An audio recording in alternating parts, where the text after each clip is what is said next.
everyone. Welcome to my YouTube channel. And it is great to see everyone today. I have some very interesting information for you. And all of this is going to be in reference to my new book, Demons, Devils, Deities, and the Four Witnesses. And I encourage you to get a copy for you today because this is a reference book with a ton of information of how to overcome demons, devils, deities, and those four witnesses that are rising up today. And we'll go over that in just a moment. But I wanted to share some information with you. I'm seeing a lot of things going on around the world and receiving a lot of information from people who are really struggling with demonic activity or psychiatric problems or hearing voices or just a number of things that are happening.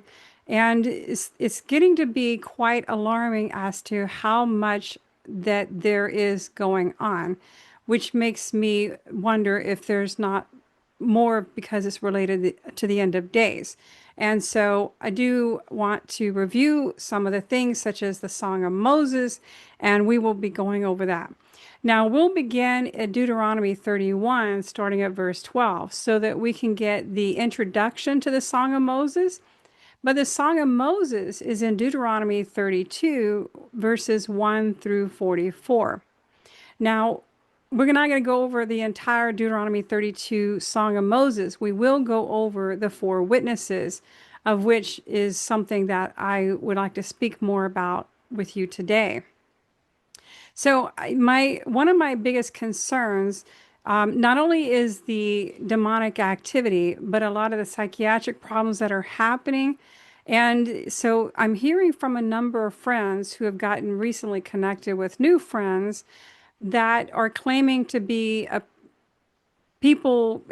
type of person who has been given such high favor from Jehovah that they are in a special position with Jehovah, such as one of the two witnesses, or they are in charge of the 144,000, or that they have been given the rod of Moses, and when it blooms, it blossoms, and they'll know what to do, and they're in charge of the North American Atlantic continent and so on and so forth. I've heard quite a few things, but the problem that I'm having is more so with the people who never questioned these things, and that these new friends are coming on and they're asking, or excuse me, they're providing this answer that my friends are wanting. They have a magical prayer, or they have a magical potion, or they have something that is of interest to this person.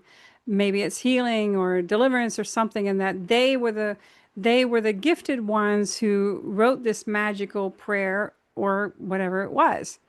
And so it's not so much about the prayer itself, but that they feel like that they are at a level that is just pretty grandiose. So we're dealing with a lot of things that are pretty significant. Now, I just want to touch a little bit on that because I believe that all psychiatric problems, either directly or indirectly, are related to something spiritual. But I want to show you some things first before we start digging into the psychiatric things that are happening, the psychological things that are happening, and start looking at some of what is actually prophesied for these end of days. So let's go ahead, and I'm going to show my slide. We are talking about my book, Demons, Devils, and Deities, and the Four Witnesses. Again, you will see that this is actually for sale on Amazon.com, and I do recommend you get your copy because the material that is in here is absolutely revolutionizing. It is pretty astounding research that there's just simply no way I could go through all of this material in one video recording. So I did do two recordings, one with Project Truth Ministries with Brian Williams, and another at The Way Remnant with Jeff and Miranda Brannon. And so these are two videos that I did. You can find those on the Project Truth Ministries website, part 1 and part 2. But again, it still doesn't, we don't dive deep into it because there's just so much material in it. So let's go ahead and I want to review, high level review, the Deuteronomy 31 introduction to the demons, devils, and deities and the four witnesses.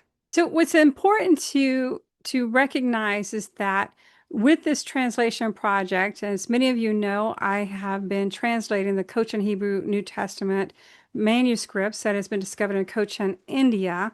And it was discovered in 1803 and is believed to have been written in or copied in 1730. Although there's some that are disputing that, saying it's much older than that, and it's just difficult to to determine what year it actually was written. But we're not going by so much the age anymore. We want to go by where it was discovered, the history of it, the grammar markers, the Hebrew grammar markers, and we found quite a bit of information exactly as to what we would expect to find in the Cochin Hebrew New Testament.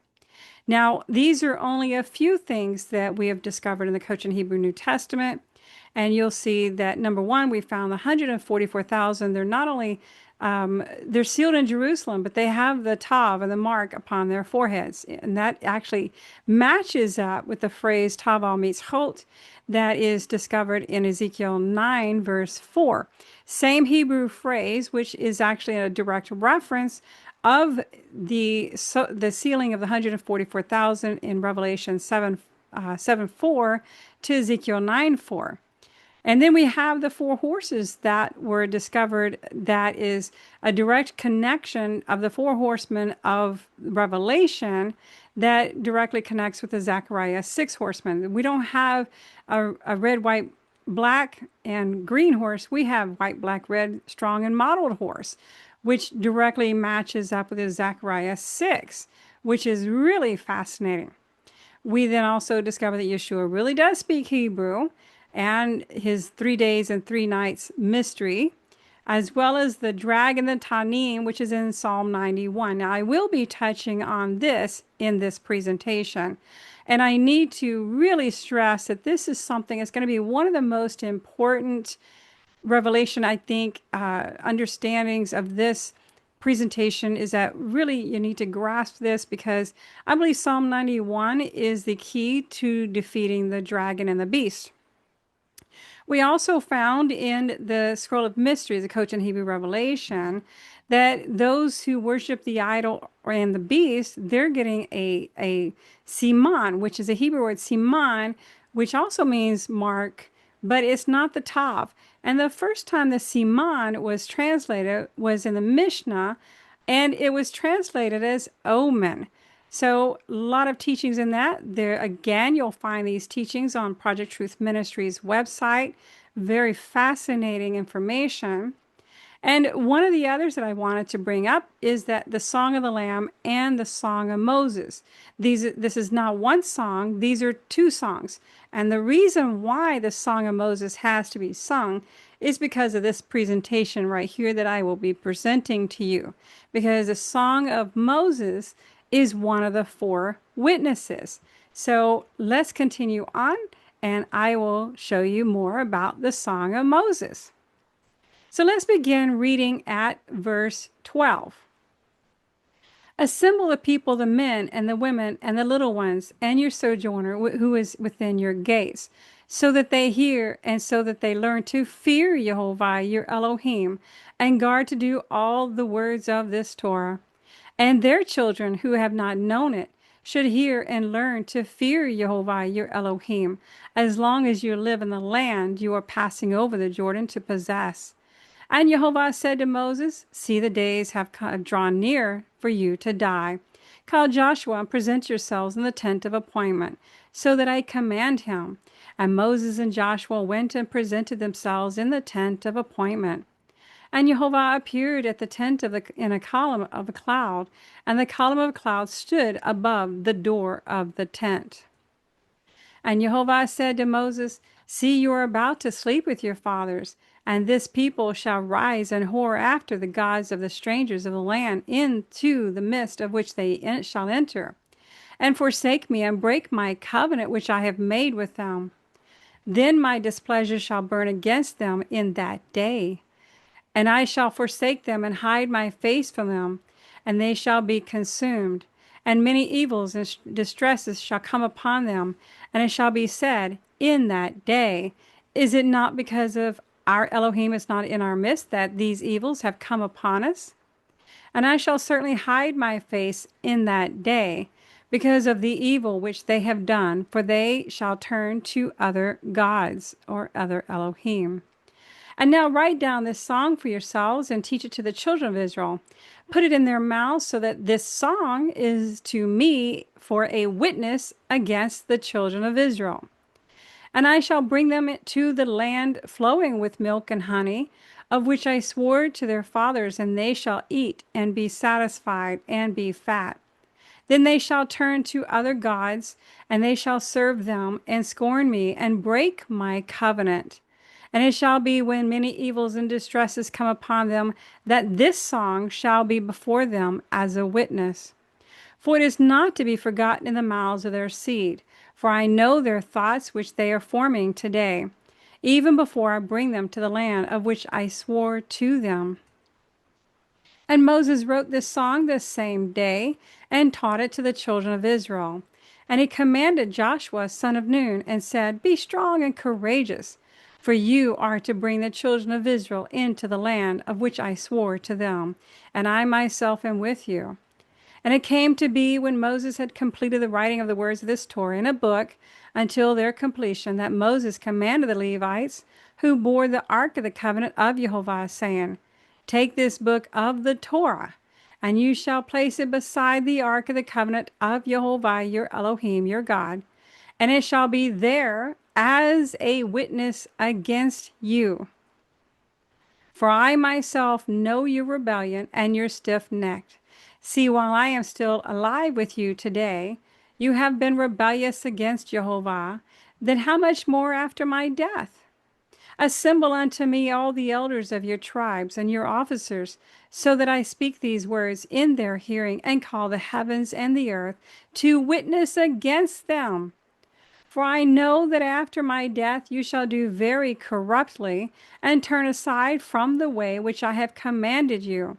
And evil shall come upon you, or come to you in the latter days, because you do what is evil in the eyes of Jehovah, and to provoke him through the work of your hands. So the interesting things is that these verses reveal several things. First of all, there are four witnesses. We have the song, we have the Torah, we have the heavens, and we have the earth. And you see multiple references to in that day.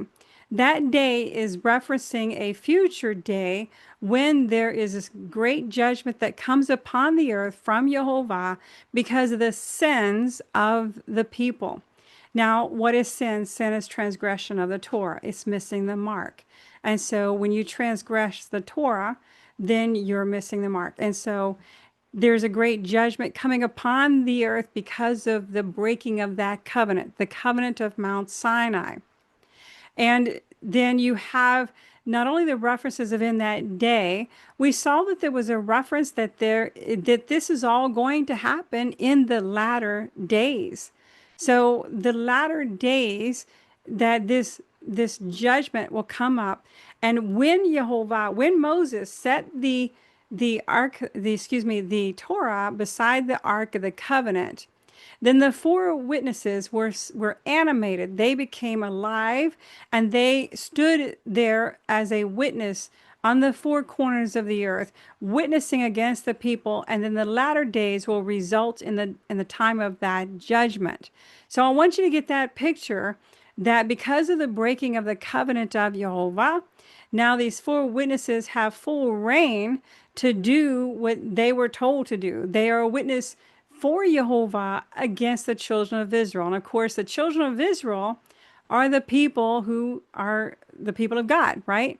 So we all become part of Israel, and that we are grafted into the branch. And that's where people are mistaken. There's a lot of people that's teaching nonsense that those of the church are not part of Israel. If you're not part of Israel, ladies and gentlemen, you're not part of the plan. And so you have to see yourself as who you are, because in Revelation, in the final days, we will all go through one of the 12 gates into Jerusalem according to the tribe that we have been adopted and grafted into. So we need to recognize that as a people, because we need to see who we are. We have an identity crisis, and we need to see who we really are. But I want to move forward and show you some more. So next I would like to talk about the heavens, or rather the heavenly beings. So there's a gentleman, a researcher, scholar named Joseph Smith, Fitzmyer, and he states that Moses' call to heaven and the earth is comparable to the invocations of the divine witnesses before those of ancient treaties that were solemnized. So in other words, now we're talking about heavenly beings, because now we see there was a Hittite treaty that was created back in 1350 BCE, and they use the same terminology, that they were summoning the heavens, or rather the heavenly beings. And you can see this quote: I have now placed these words, or the terms of the treaty, under oath for you, and we have now summoned the thousand gods to in the assembly in this matter. So now it's a idiom, an idiom reference to calling heavenly beings. In other words, there's not only the angelic from the heavenly, but there's also the demonic from, of course, from the fallen of the angels, right? So now there you can see the warfare just in the statement of the heavens being one of the witnesses against the children of Israel. Now, I do want to mention about the verse that says, this is direct quote from the Song of Moses in Deuteronomy 32:17. They slaughtered to demons, not Eloah, mighty ones that did not know, new ones who came lately, which your fathers did not fear. That's new demons.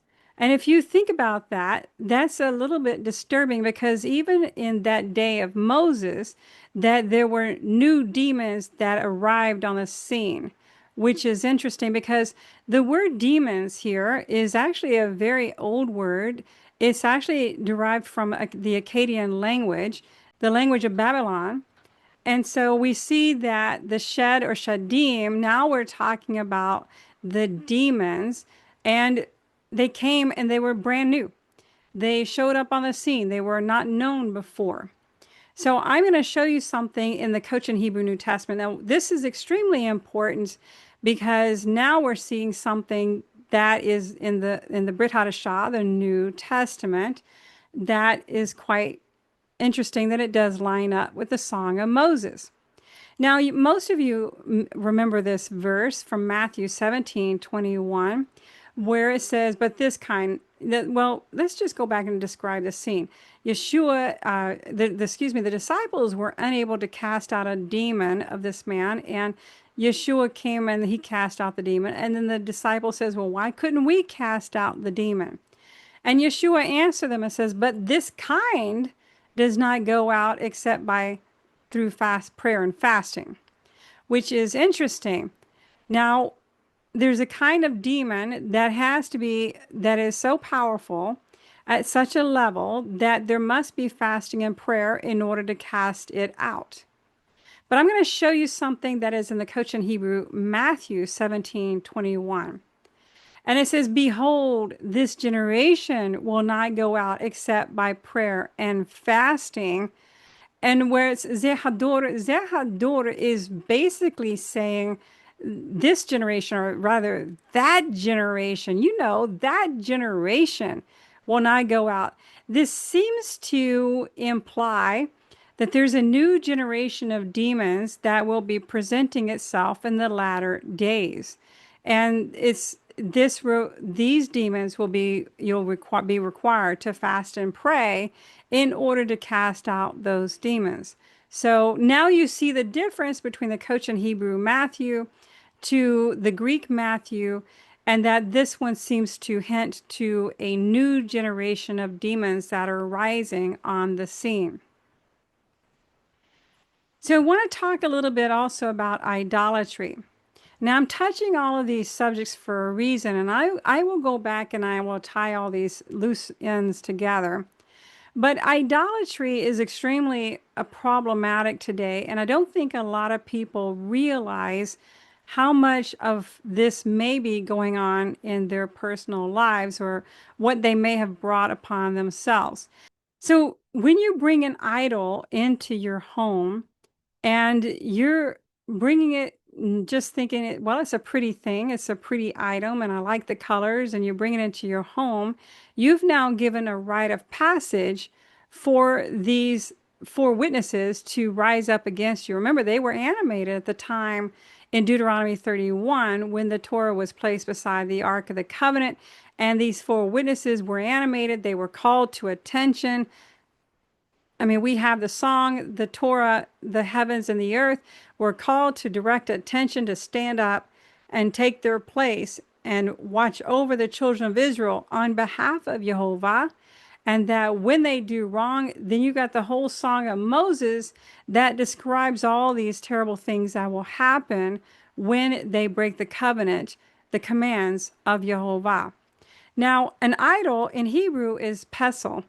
If an idol is made to be an idol, then it directly is a pestle. In other words, that if it was carved and created like a Buddha or something else like that, then it was created as a pestle. It was created to be worshipped. But there are sometimes carvings, sculptures, and so forth that were never created to be pestles. They were just created as an art, and it was really pretty. However, then once they are worshipped, once they are prayed to, then they become a pestle. When you have a sculpture, something like that, that was not created as a pestle, as an idol, and you bring it into your home, it's not a problem. However, the instant and the time that it is worshipped, then it becomes a pestle, an idol. An example of that would be, say, in the wilderness, the children of Israel, they complained against the manna and called it worthless. And they said that manna, we don't want that manna anymore. It's just worthless. When they did that, Jehovah released the fiery serpents upon the children of Israel, and it bit them, and it hurts bad. And then, of course, many people died. And then they said, well, please, Moses, please pray on our behalf and stop this from happening to us. So Moses did, and Jehovah says, okay, I want you to make a bronze serpent on a pole. So Moses did that. He made a bronze serpent on a pole. Now you have this bronze serpent on a pole that the people are to look to and look at, and then they became healed. Now, generations go by, and in the days of Hezekiah, Hezekiah saw that the children of Israel were praying to this bronze serpent on the pole. It now became a pestle. So he destroyed the bronze serpent on the pole so that it would not be worshipped anymore, because you cannot worship any idols. Well, now it became an idol. Then later Yeshua came along, and then he said he was to be lifted up as the serpent on the pole. So when you look upon Yeshua, then there is healing, because he is the bronze serpent on the pole. So the healing comes through Yeshua, and so he's the one to be lifted up. So you see then that this bronze serpent on the pole was never created to be a pestle, but became a pestle, an idol, once it was prayed to, and then, it's then a cursed item. It should be not only, it should be destroyed. It completely should be destroyed. There should be no idols in your home. And when you bring in an idol, or you bring in say a sculpture, and when it is worshipped, that sculpture is worshipped, it becomes an idol. And then if you bring in an idol that was created to be worshipped, well, now you have a rite of passage for the demonic influences in your life. And so idols are to be burned, and then whatever's left of it is to be pulverized. It should be destroyed completely. It should not be in your home. So if there's anything such as that that was brought into your home, then I would suggest you get rid of it because there is a demonic influences that comes with that. But I'm going to show you something else with the idolatry and things that comes back from the Babylonian days that you may find interesting, that there could be more to this than meets the eye. Okay, so I want to review one of the comments from the scholars that I had found some information on. His name is Daniel Sloan, and he argues that the idols, at least to some extent, did not have any type of supernatural power behind them. But in ancient times, supernatural powers are often referred to as gods by various cultures, while biblical texts refer to them as demons. But the Babylonian mythology includes rituals that were performed to enable idols to be inhabited by demons. Indeed, it is unlikely that the ancients would have worshipped idols for generations if there was not some kind of supernatural power behind them, probably coming from the demonic realm to deceive the people into worshiping them as gods. Therefore, the answer to the question in the Old Testament, do idols have power, is yes. They did seem to have some type of supernatural power through the power of Satan and his demons by attaching themselves to worshiped idols. So now you see that when you're buying these idols that were created to be Pestil's idols, and they probably have gone through some kind of ritual, some type of Babylonian ritual that invites demons into these idols. The idols themselves do not have any kind of inherent power. However, when the demon inhabits that idol, now it's got some kind of inherent power. Not only does it have power, but it has the power to come in and destroy whatever it is that it's the family, the marriage, the home, the children, whatever that may be. And then the problem is that you've allowed it into your home. And again, repentance includes doing action to get it out of your home. Burn it and pulverize it and repent and ask the Father to forgive you. So I know we've touched over the demons and devils and so forth, but I do want to touch a little bit about the dragon and the beast and more, because there's more to what's going on in my book, The Demons, Devils, and Deities and the Four Witnesses, because I give an explanation of how to overcome these things, and that you really need to use this as a reference book and carry it along with you wherever you go as a reference, because there's a lot of information here that each and every one of us needs to refer to. But my most intriguing finding that I've come across is the Psalm 91, which relates directly to Revelations chapter 12 and chapter 13, and of course chapter 17, the dragon and the beast. So I did do a teaching on this again about defeating the keys to defeating the dragon and the beast. You'll find that on projecttruthministries.org website. But I wanted to show you Psalm 91. Psalm 91, according to the scholars, is like an incantation. Now, this is scholarly language that where they're using this, that you're calling on a higher being, which is Jehovah, and that you will receive deliverance. Now, in the first century, this was pretty prevalent, that Psalm 91 not only would deliver demons, but bring about a supernatural protection. So an apostolic prayer. And so that Psalm 91, from multiple scholars, have found that they're listing names of demons. That not only is it saying you'll be protected from such and such, but you are defeating these demons. So I'm going to read through Psalm 91 verse by verse and give you an explanation of each one. He who dwells in the secret place of the Most High, who abides under the shadow of the Almighty, He is saying of Jehovah, my refuge and my stronghold, my Elohim in whom I trust.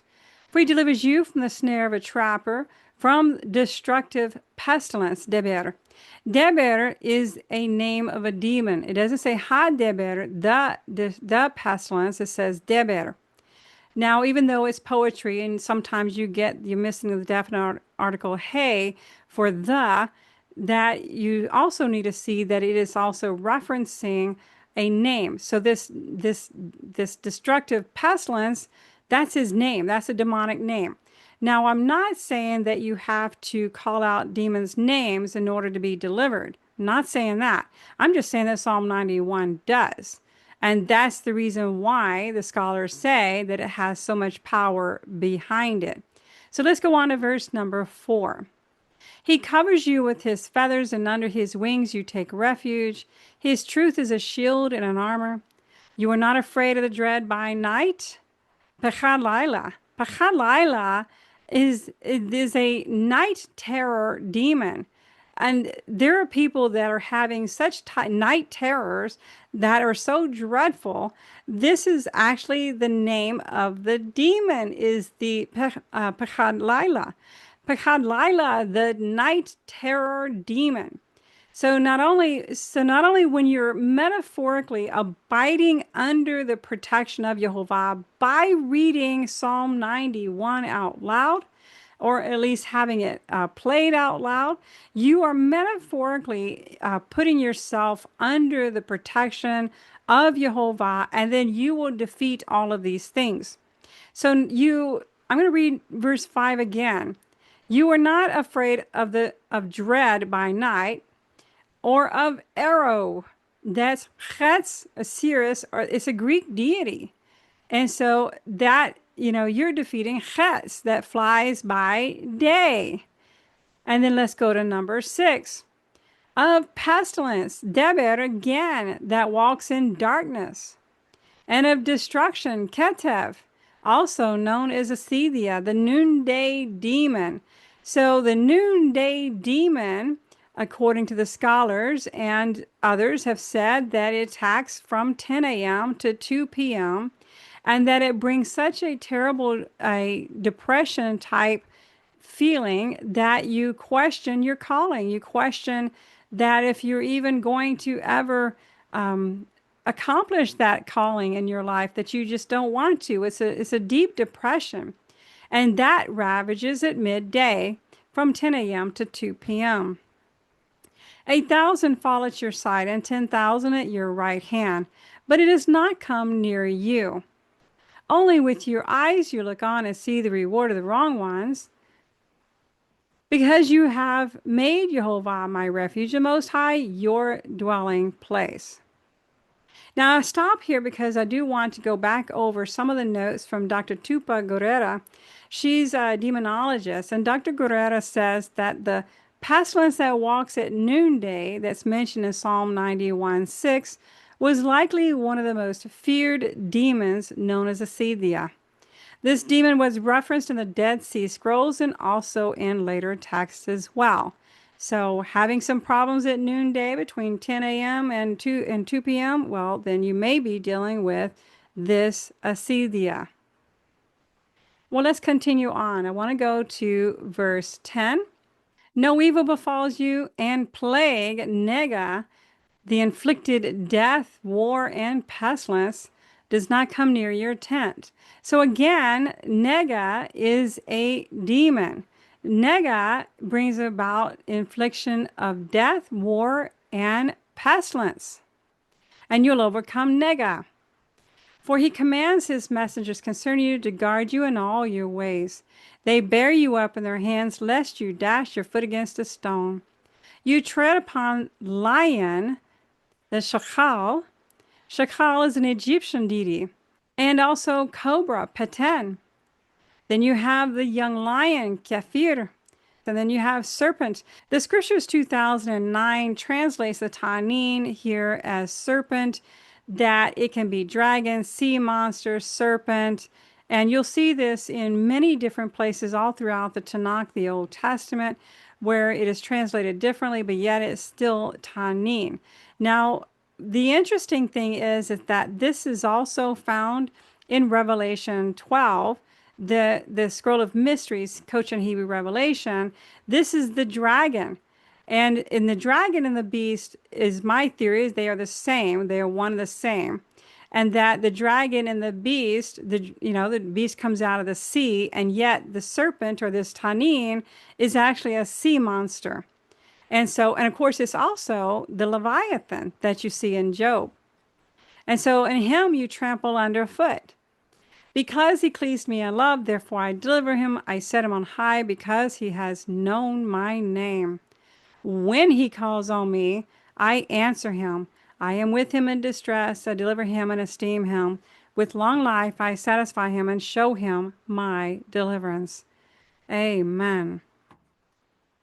So I want to also show you something in Habakkuk 3, 3 through 5. Eloah, God, comes from Teman, and the set apart one from Mount Paran, Selah.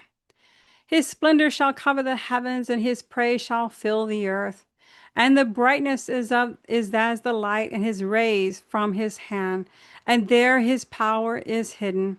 Before him goes Deber, pestilence, and a burning flame, Resheph, goes forth at his feet. Again, we're talking about two demons. There's burning flame or fire, which is Resheph, and Deber, and they usually go hand in hand.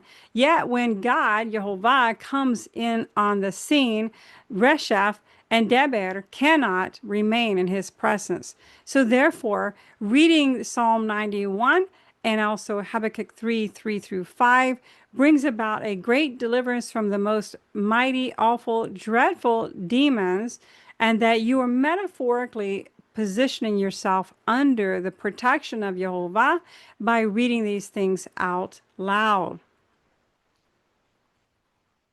Now, my closing thoughts are this, that we are seeing a lot of things happening today. People are seeing a lot of demonic activity, and that the power is in the word of Jehovah. Reading it out loud and learning it and understanding your calling, your mission, and to teach others how to do the same. That it is my passion that Psalm 91 and also Habakkuk 3, 3 through 5 should be at least read twice a day, once in the morning and once after sundown at a minimum. And especially if there are times of trouble, such as the noonday acedia that comes along and comes into play. Now, this is very disturbing when it comes to psychiatric things as well, because like I said, I think that if there's any kind of psychiatric problems, I believe directly or indirectly, that these people are being influenced by some kind of demonic activity.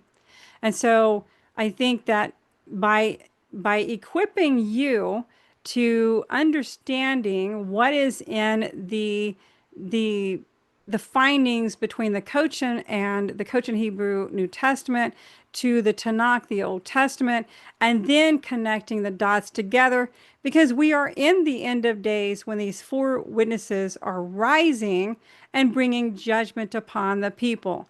Because remember, we have in Revelation, we have the seven seals. And so when you go through these seven seals, there's a point where you get to the sixth seal, and there's a pause for the 144,000 to be sealed.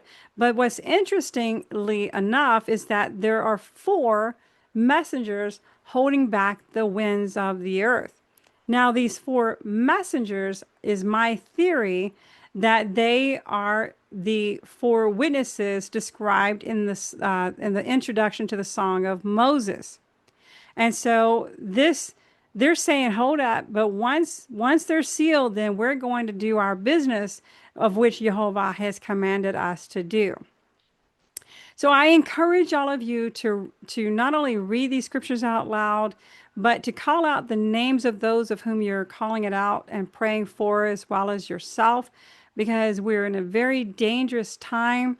And my plan is to travel around right now, to travel around different places within the U.S., the United States, and to teach these mysteries that has been discovered in the Cochin Hebrew New Testament, And so we have an outreach ministry that I am traveling, my husband and I are traveling together to be teaching these things that we have discovered.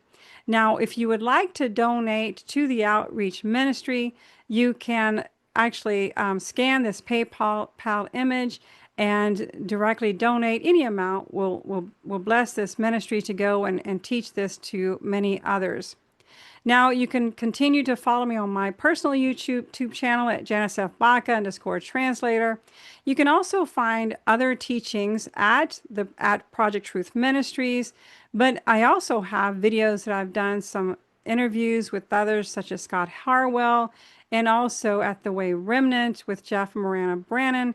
But I have collected all of those videos and I have included them all on the Project Truth Ministries website. So I encourage you, ladies and gentlemen, to really pay attention to these findings, that we have the weapons of our warfare, that we just need to simply know what they are, how to use them. I go into a whole lot more detail in my book, Demons, Devils, Deities, and the Four Witnesses.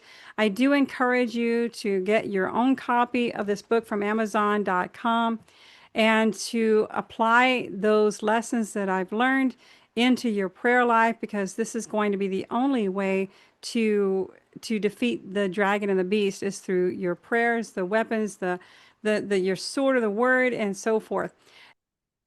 So I do want to tell you about an event coming up next week that I will be visiting and presenting on the Messianic Lamb Video Network.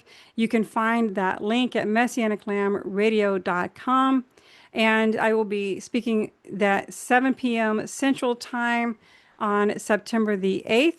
And this is going to be a very important topic because I will be talking about specifically prayer and the type of biblical prayer that it flows all throughout the Tanakh, the Old Testament, and the type of prayer that we need to do, connecting it with some of the things that I've discovered in the Cochin Hebrew New Testament Gospels. And so this is a type of prayer that will bring deliverance from the demonic influence. There have been many people that are reaching out about how to be delivered from the demonic influences, and I believe this will help people with that deliverance.